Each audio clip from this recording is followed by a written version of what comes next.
We're ready to go. She goes, wait. I'm like, it's too late. It's too late. We're already live, man. So I lied. Hi, everyone. How are we doing today?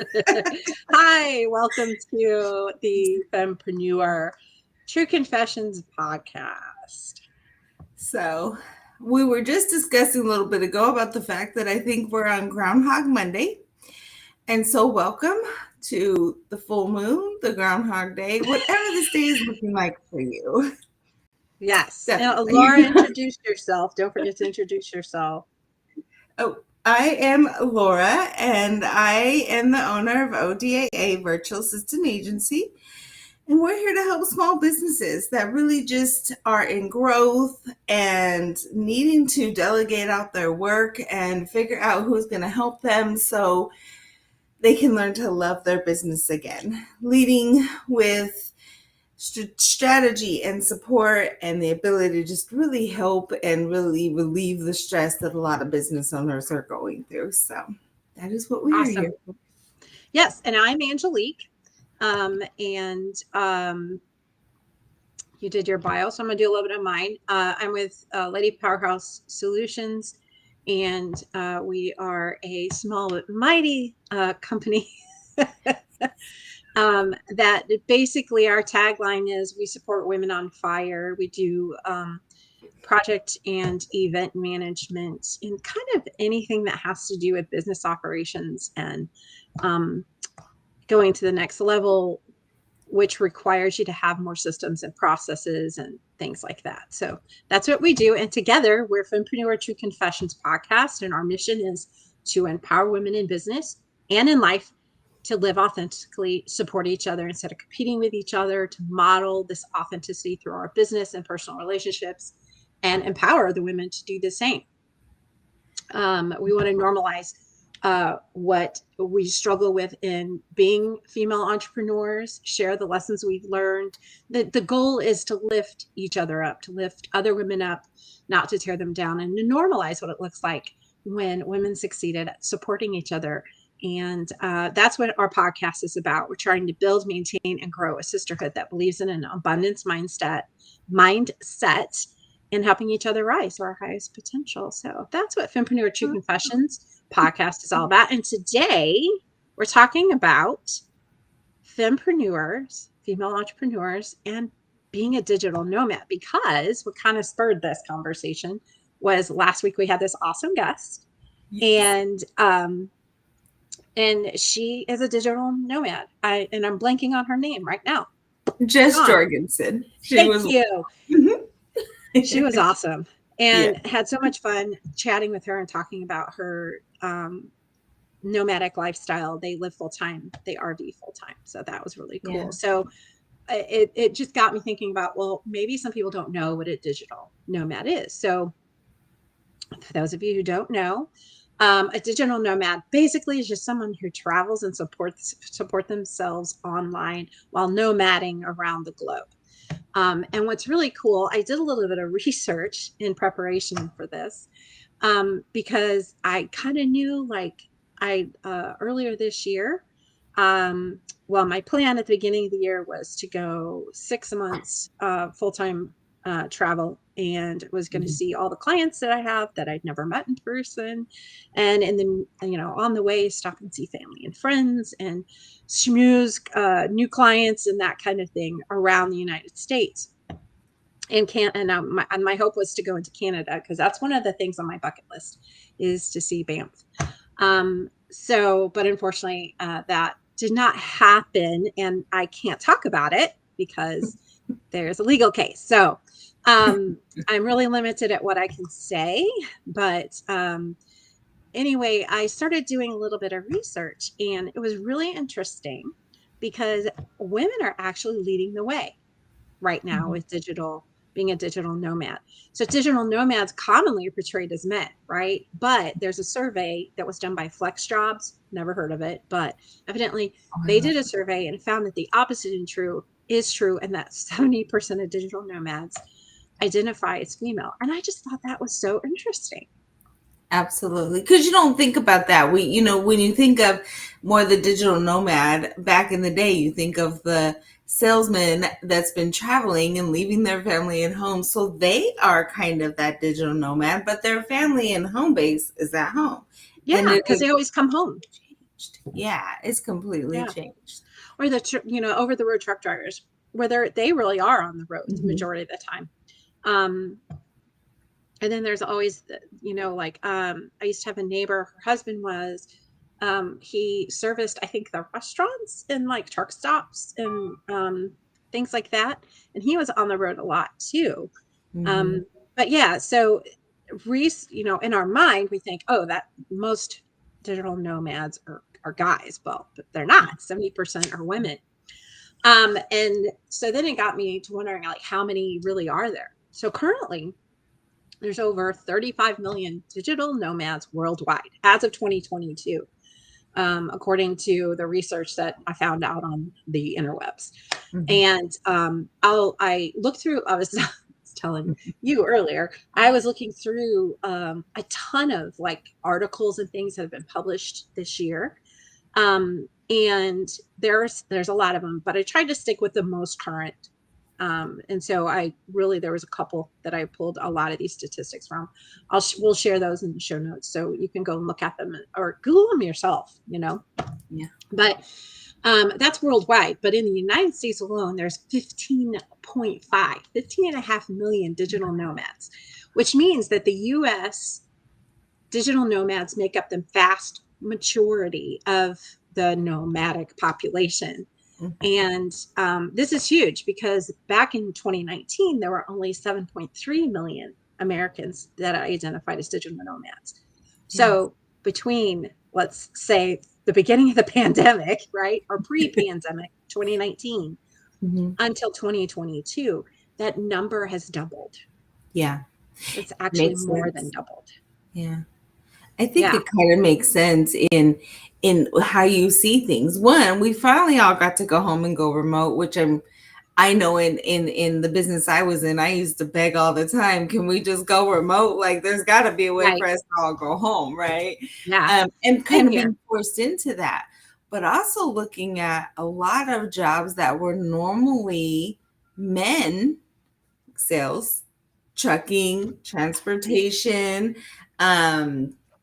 the need to kind of be out and all of that were normally men driven, and now the women are like, no, I can be anywhere. Like we've really set it to this point, and it's interesting to see how many women have jumped on that in such a major way. It's fantastic. I love it because the women are jumping in several ways. So it's really wonderful. But I'm glad to see it. So yeah, I was looking to see if we had any comments. Nothing so far on Facebook, anyway.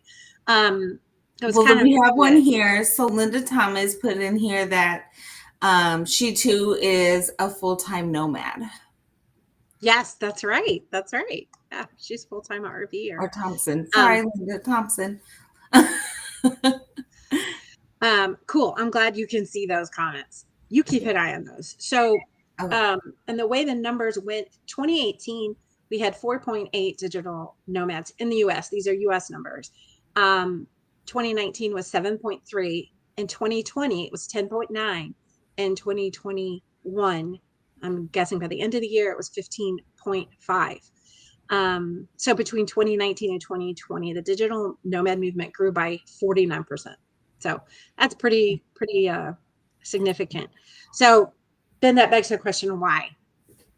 Why are people like, what are they calling it now? The Great Resignation, right? Not only are people resigning, but they're resigning to do this digital nomad type of work. So the top 5 reasons most people become digital nomads, according to these articles, 73% said they wanted a better work-life balance. Now, I think I've talked about how I feel about balance in the work life. Yeah.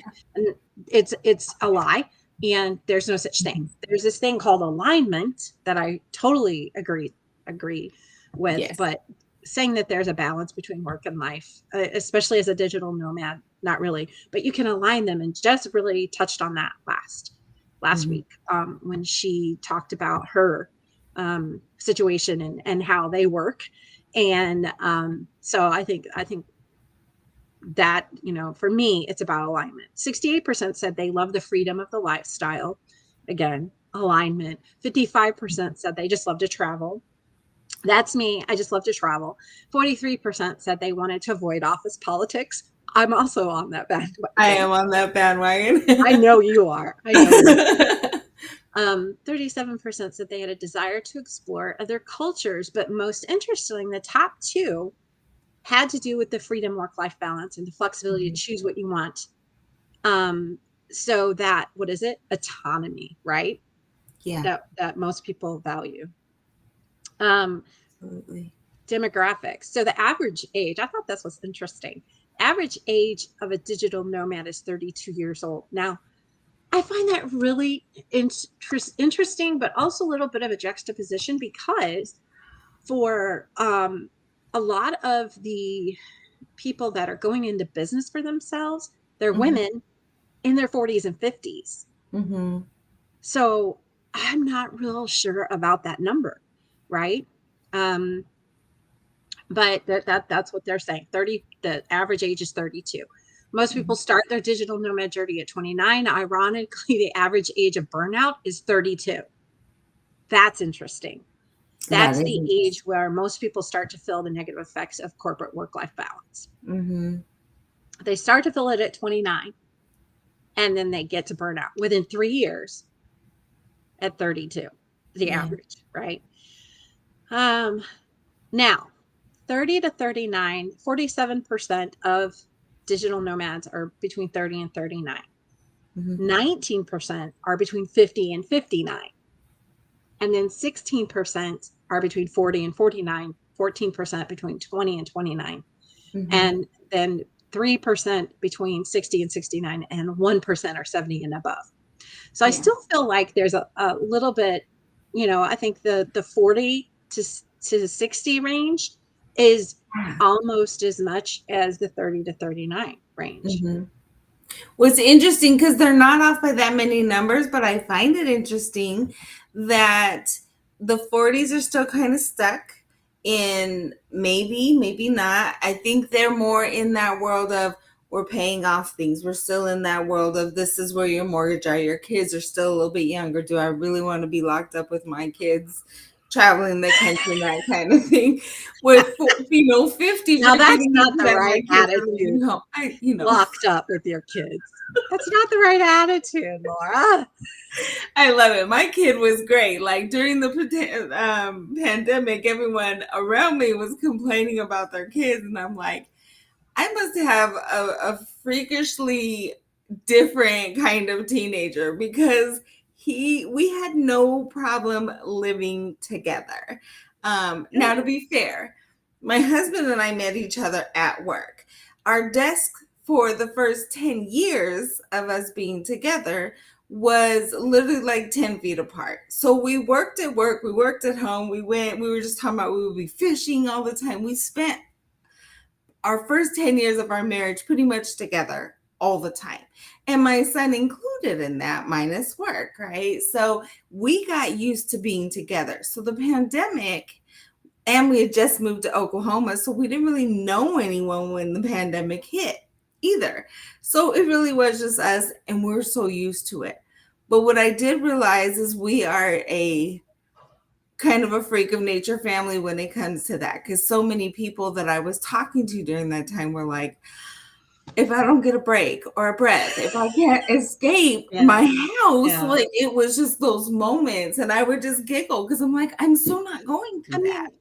I'm a homebody, but I got to the point too where it's like, okay, I really want to do something outside the home. And I was alone most of the time. Because at that time, my husband would go to work and I would be at home most of the day by myself.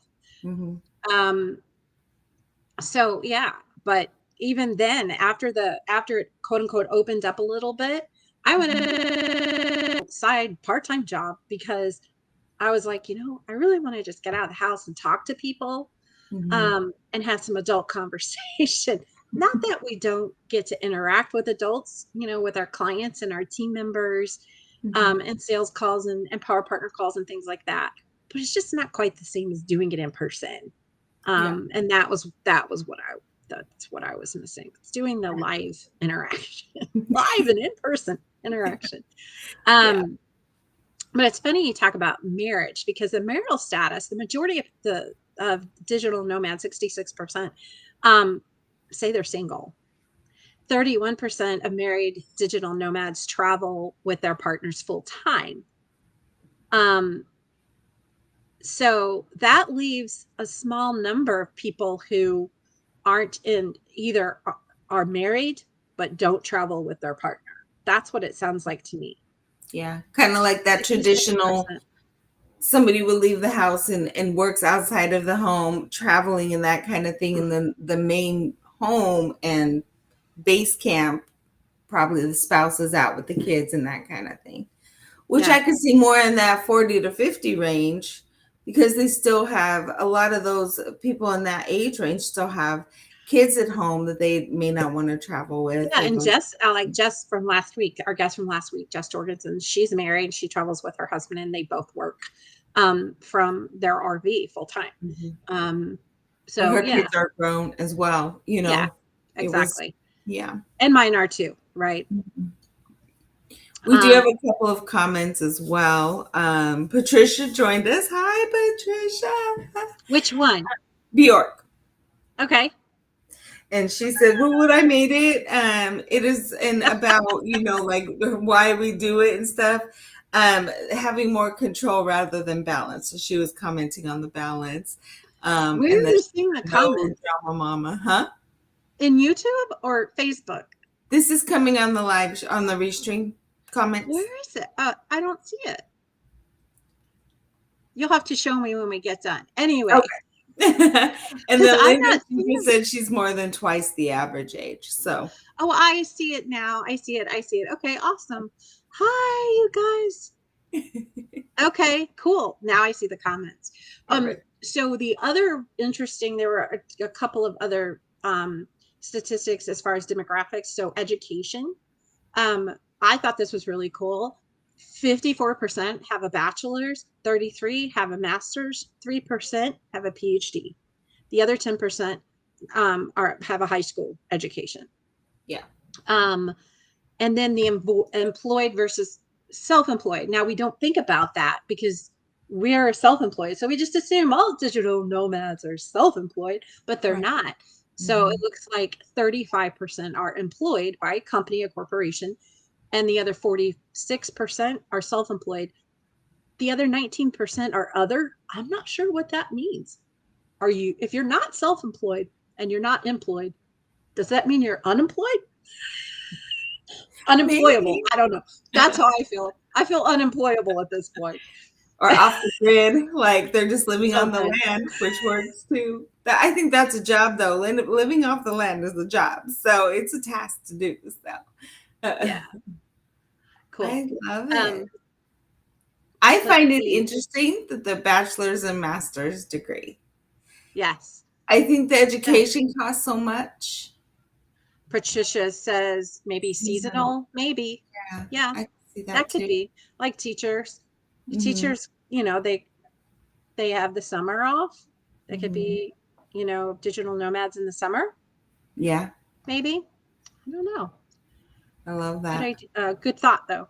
As far as the different fields, a combined 33% of nomads work in the marketing industry, 31% in the creative industry. Now, this is across both men and women, because the one article did break out what most female digital nomads do and what the male digital nomads do. But the combined fields were marketing and creative, which I feel like marketing is creative, but and then the other third basically were all these other different industries. So, and for me, I'm in the marketing industry, and again, I feel like that's creative.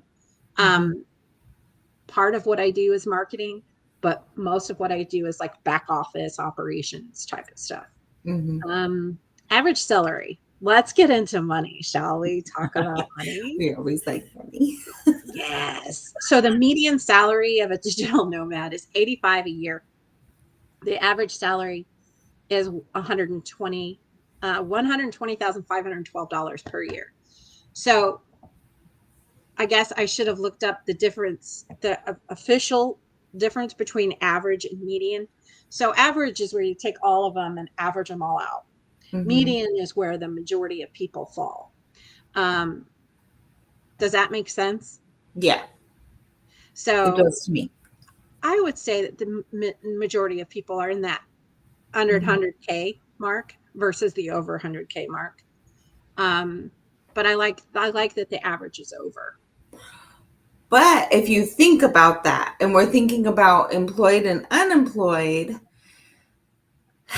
if it's an employed person in a digital nomad lifestyle, we know that 120K equals out to a much different amount than a self-employed person at 85K, where it really could come close to equal depending on. Well, we're talking salary, though. We're not talking revenue. Yeah. So it is strictly salary, like what they're paying themselves, not just what they're making. Interesting. Right? Okay. Let's see. Digital nomads contribute, this is awesome, $787 billion a year to the global economy. And that number, if you're looking at the trend, that number is only going to go up. There's $787 billion a year being earned globally by digital nomads. And Pat, you're right. Sign me up, right? Right.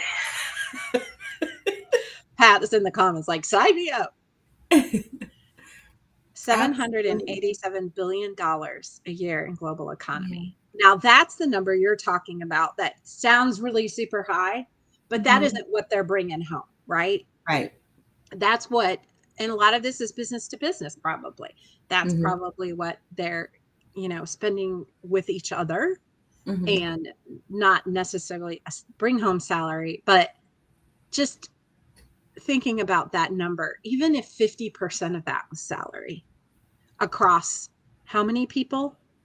Let's do some math. Let's see. We've got 15.5 million digital nomads. So let's divide 787 billion. How many zeros is that? That's 9. 1,000. That's a million. 9. That's a billion. So we're going to divide that by 15.5 million. Okay. That's $50,000. Basically $51,000 per person. Wow. That's being. I'm not sure I did the math right, but it looks right. No. 787 billion divided by 15.5 million. You sure did a billion or a million? I did the 9 zeros. We are not accountants, everyone. Just know that. And though I'm a numbers person, I loved math. I was just talking about that to somebody. How much I loved math in high school. Oh, my physical therapist. Yesterday. She was talking about having to take trigonometry or calculus or something. I was like, oh man, I loved math in high school. Loved it. So I'm pretty sure I'm right. Yeah. Let me try it again now. 787 billion. Yeah, so that's 9 zeros. And then divide that by 15 million. Oh, 15.5 million. Oh, never mind. I'm taking up too much time trying to figure it out. It's a lot, y'all. Okay. So Patricia's laughing as she said her calculator didn't even go that high. Get a new calculator because we have a lot of potential. That's the point. I want to make is there's $787 billion being spent or being invested in digital nomads. Mm-hmm. Go out there and get you a chunk of that. Okay. There's enough to go around. Again, that's this abundance mindset, right? Yes. Let's see. Challenges and advantages. So they did a survey on what are the challenges and advantages of being a digital nomad. So, and I cannot relate to this. 52% said they found it hard to find reliable Wi-Fi.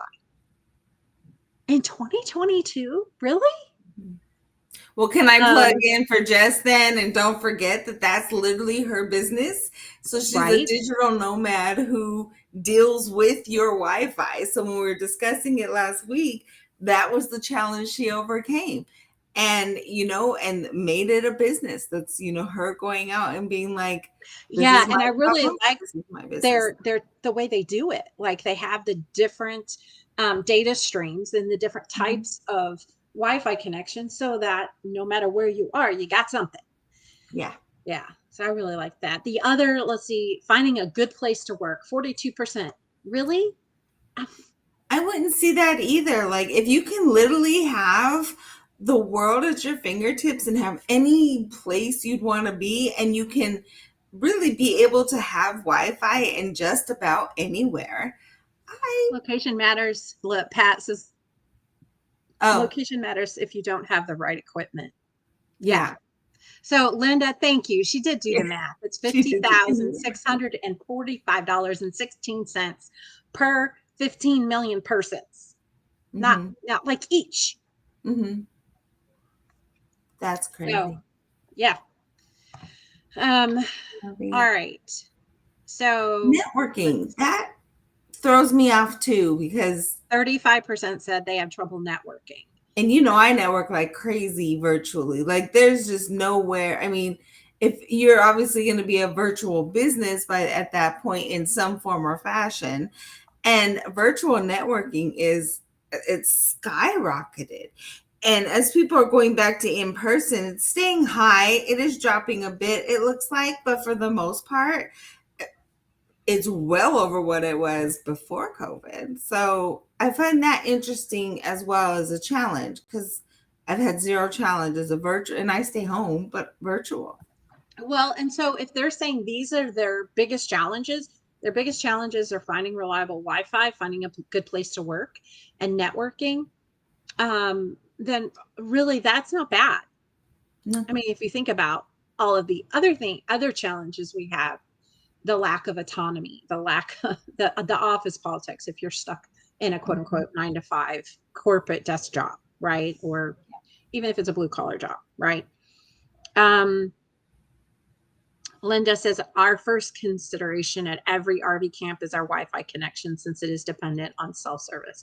So that's what I was going to say. When I went, well, I traveled for about 30 days for about a month full time. Um, and I was camping out of my car. I have a bed in the back of my car. It's a memory foam mattress. It's very comfortable, you guys. It's not like, living out of your car. It's not that. But basically I was car camping. And it was actually really difficult to people wouldn't let me sleep in my car. They wanted me to sleep in the house, on the couch, in the spare room, and so when I did travel, I would go visit family, friends, clients. They were all like, "Oh no, you're staying." No, I never had to pay for a hotel or anything. Um, and I have had, let's see, when we lived in Missouri, we had satellite internet and it was not that great. Right. Mhm. And so, but I learned very early on in 2019 when I started my business that I needed a backup. So if the satellite did go out for whatever reason, so very quickly I learned that I could drive to the top of the hill because we lived in a valley out in the middle of freaking nowhere. Okay. Um, by choice, by choice. Um, I could drive up to the top of the hill and get great cell service and use a Wi-Fi hotspot in a pinch. So eventually, we just put the camper up there, and that became my little remote office when I either needed a change of scenery or the Wi-Fi was too slow or whatever. Yeah. So then, when we went full time on the road, back in 2020, I just worked from a Wi-Fi hotspot and it worked fine. I had no problems. I had 5G Mhm. and I never really had an issue. Yeah. Then and I did that for about a year and I just kept track of how much I was spending because I'd have to buy extra data, right? Mhm. So I kept track for about a year of what I was spending on extra data and found that it was actually more economical to buy a separate device and a separate data plan through my provider. Plus, that gave me, because there were unfortunately a couple of times where my phone died. Mhm. I wasn't paying attention. It didn't get charged properly, whatever. The phone would die. And then I was really up a creek. I was like, okay, well, I can't get on the internet and for at least 5 minutes until the phone has an opportunity to get plugged in and get caught up to a Yeah. point where I could plug it back in. Right. Um, so I had the data device. Then I had my Wi-Fi hotspot as backup, which was Mhm. great. And I've actually kept that, even though I'm now more stationary and I have great cable internet um, Mhm. in my house. I still keep my Wi-Fi hotspot so that if I'm out and about and I need to or want to work from it, I can. Yeah. And I've had very few instances where I didn't have a good signal, but Mhm. I am in a suburb, a good, not a metropolis, but a good area where, um, I'm not out in the middle of the country where there's no signal, basically. Mhm. So, I never really had an issue finding connection. Occasionally, there's been one spot that's always difficult to get a signal. Um, It wouldn't be Oklahoma, would it? Because we live in the country and we have difficulty, especially after school, when everyone's no, coming home. everybody's up, right? They come home and they get on the interwebs and they want to play games and stuff, Yeah. watch movies, watch TV, stream, surf the internet. No, I can't remember where it was, but every once in a while that it will happen, and I'll just be Mhm. like, okay, time to drive down the road a few minutes, or um, or sometimes oh, I know what it was. I was kind of living outside of town last year, Mhm. and and they didn't have digital. They didn't have what's it called? Cell service. No. No, I had cell Wi-Fi. service, Wi-Fi. They didn't have a cable. They didn't have Mm. cable. Oh. Um, and so I would have to prop that device up in the window on one side of the room or the other to Mhm. get the signal. But it worked. It worked fine. Oh, we Yeah, don't have that fiber optic where we're at. Patricia was saying fiber optic, and I'm like, yeah, yeah. we don't have that either. I always heard that like cable internet was the fastest. Well, not as fast as T1, but Mhm. fast like consumer. For what's available, like you get cables everywhere now, pretty much. And so if you're in an area where fiber optic isn't good, or like here in Oklahoma, anything that requires a satellite is not good because we get so much wind. So it doesn't make much sense. So those different areas. But if you're in a good spot for those kinds of things where you can get fiber optic, that is really good. So Is apparently it the better fiber than optic, cable? I've heard it is. Really? I thought I cable was don't better know. than. Yeah. Maybe I'm thinking of DSL. Yeah, I, wasn't that dial up? No. no. Dial up. Holy cow, you're aging yourself. I'm Um, just kidding. some of the other challenges besides networking and finding a good place to work and finding reliable Wi-Fi. Um, I can't wait to get a video editor in here and start putting it together all the bloopers. It's going to be great. Oh my God. Um, networking, time zones, and I get that because Mhm. um, when you're traveling, sometimes it's hard to keep track of what time zone you're in, Yeah. and it isn't always. clear cut. Like everybody knows Texas is in Central Time Zone, Mm-hmm. but is the whole state central? Because Yeah, it is. part of Florida is central, very small part, the Panhandle, Mm-hmm. and but the Mm-hmm. majority of Florida is eastern.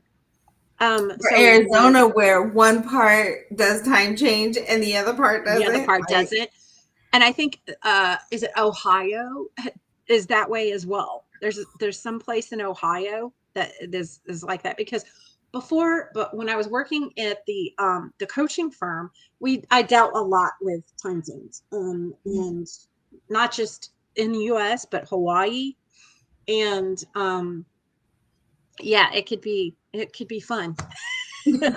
But being in doing that for over a year, paying attention to time zones, um, passes, I can hear the dial-up signal in my head, right?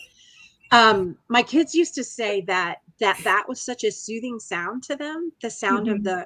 the dial-up connection, because I would get on the internet after they went to bed. So when they would go to bed, that was one of the first sounds they heard was me getting on the internet on AOL, right? Yeah.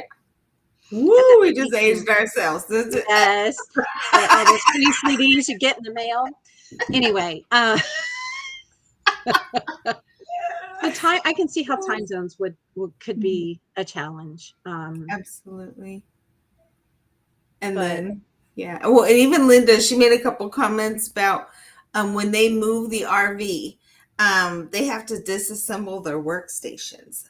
So they've gotten into, to protect the screen. So they had to best figure out the quickest and best way to tear down and set up. And then, their that gigs, makes like sense. their SIM cards, so they go for 50 gigs, but they have to be careful because when you're traveling, it's not just what you're doing at work, but if you want to watch TV at night or you want to, be on social media or whatever it is, that all Yeah, goes into your data consideration for sure. yeah.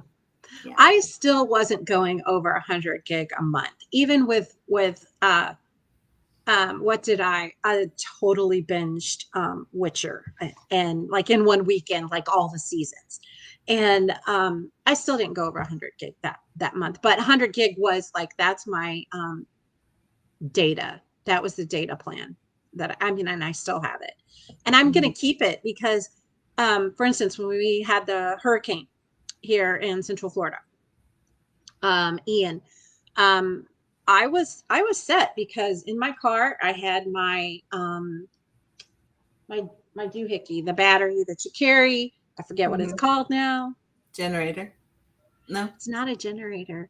Oh. It's a rechargeable, but it's got a name, Jackery. So I had a Jackery. So even if the power went out, so I brought it in and made sure it was fully charged. So if I needed power, I could still work. Mhm. I'd still have lights. I'd still have, and it could, take it wherever I could get power and charge it up. Yeah. I could charge it in my car. Like I could drive around and charge it. Um, and they said, well, if the internet goes out, do you have a place to go to work? And I'm like, I don't have to worry about that. I have internet with my Mhm. device. So um, Linda says time zones, Arizona does not do daylight time. So we have to do the mental gymnastics for which time it is here versus the actual time. And you have to pay attention. Like, it's like only in the United States, the English language, it's I before E except after C, but not always. There's these funny Mhm. words that are still spelled funny and there's no C and it's Mhm. still EI. On a side Time note from that, zones. have you seen that gentleman that goes in and says, this is how it sounds, like the words, like dough. And he'll be like, no, this is what the spelling of it, this is what it would say. The real spelling of it phonetically would be this. And so kind of off topic, but that's that funny stuff of how yeah. So anyway, Yeah. but I don't So I for the hurricane, I was pretty much set because I had the Jackery, I had the internet already. I have 3 laptops. I have a Chromebook, and then I have the main laptop that I use, and then I have actually an even better laptop that I don't use as much. It has more memory. Bless you. Thank Um, you. So I have 3, plus I have 2 tablets and my phone. So as Wow. Linda says, both my husband and I are on the internet nearly all day, every day, and he works full time remotely. Yeah. So yeah, and I try not. So I only do meetings 3 days a week, and the other 2 days I try not to break it up with meetings so that I have the time to sit down and do the projects that take a little bit more deeper thought, and you need to get into flow and things like that. Mhm. Um, when I was on the road though for that month, I absolutely loved it. Um, I love driving, and I recently learned that it is driving is kind of meditative, and I think Mhm. that's why I like it so much, because Mhm. I do get into like I started using Otter and on the app on my phone, and I was transcribing blog entries, and um, just it made me learn how to work more efficiently, even more efficiently, Mhm. and and you learn just how little you truly need. Yeah. You know, like we don't need 5 pairs of shoes. We don't need 5 t-shirts and 5 pairs of pants and 5 dresses and 15 pairs of socks. I'm a sock person. So I really had to pare down on the socks. I was till I we love moved to cute Oklahoma, little and I socks. have literally lived in my flip flops for the last 4 years because, yeah, in Colorado it got cold, and I refuse to wear shoes without socks except for flip flops. So, Yeah, yeah, here I learned how to live in flip flops. So, love it. But yeah, yeah, you do realize what you don't need when you're in that small of a space and confined space, you know. yeah. You get really creative with storing things in your car. Mm-hmm. Um, and and you have to be really organized, and it also and this kind of started in when you're full-time RVing, and Linda, tell me if you experience this as well, but you get really good at cleaning up after yourself immediately. And you don't, like before, I used to have this huge house on the lake, everything had its place. um we had all this countertop space in the kitchen. It wasn't a big deal if something got left out and didn't get put away. But when you're in a camper and things don't get put away, and you only have 2 square feet of counter space, you learn to put stuff away. Yeah, I could see that for sure. Yeah. And the That same makes thing a whole when lot of you're sense. car camping. Um, Hmm. and again, my goal, I would love to get back on the road full time. I really, really would. And so that's still in the future. So I might have a Absolutely. camper, or I might stick with the car camping, because I'll tell you what, it makes it so much easier to set up camp. If you're not worrying about hauling something and setting it up and taking it down. Hmm. Um, and now, like yesterday, I didn't leave myself enough time to get from one appointment to another. I had physical therapy, and then I had a call, and I didn't have enough time, but I took my laptop with me. Now I used to Hmm. leave a laptop in my car. I don't do that anymore. I just take it with me, just in Hmm. case. Yeah. And I'm glad I did. And I always have the internet box with me. And so I just pulled in over into the back of the Panera, you know, and it was a nice day. So I rolled the windows down a little bit and just popped my laptop open and did my call from there. Um, and it worked out fine, Hmm. you know. Um, Linda said one does better than the other. yeah, let me guess which one does better. I think in our household right now, it's flipped. You know, when my husband, when we first got together, I was a little bit more in charge of all the stuff in the house and the kid and stuff like that because he was doing school and work. And then now that I was doing the business stuff and I spent a lot more time focused on that. We flipped things in the house where he's more focused on the way the house looks. And he obviously got rid of all my hoarding problems that I had from my mother's upbringing. So every time we've ever moved, he's like, that's not coming this time. That's not coming this time. So we, through the years, have purged ourselves of quite a bit of things that I probably would have saved from my mother or my grandmother, or anybody else around me who was giving and that kind of thing. So yeah, we definitely have purged out a lot of stuff in our life, you know. And at any I just moment, realized you can show people's comments. So oh, we're still learning how to use this restream thing, but this is cool.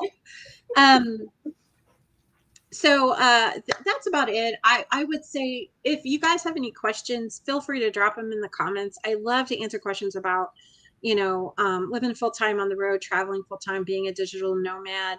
If you have questions about equipment, like the jackery and things like that, happy to answer questions. But I think at this point, what I'd really, really like to ask, we haven't asked this time. We don't normally ask for anything, right? But we haven't asked this time. Please go on LinkedIn and follow us. We cannot go live on LinkedIn until we have a certain number of followers. I don't even remember what that number is. It's not astronomical by any means, but we have to get to that number. 150. Is it? Yeah. That's not bad. It really isn't. So please, and the other thing is share on LinkedIn so people will follow. So we can grow our audience and we can go live on LinkedIn because that's what we want to do. We're excited to get this growing. And anytime, and if anytime you have questions, definitely chime in. And on our page and things like that, we're always around, and we love to answer that. If you're interested in being on the podcast, reach out. If you've got great stories or things you want us to share as well, we're here to support and teach. So the things that we don't know and others can give advice and support onto even our viewers and our audience, it's a great way of all of us pulling together. That's part of what we're here for. So, yeah.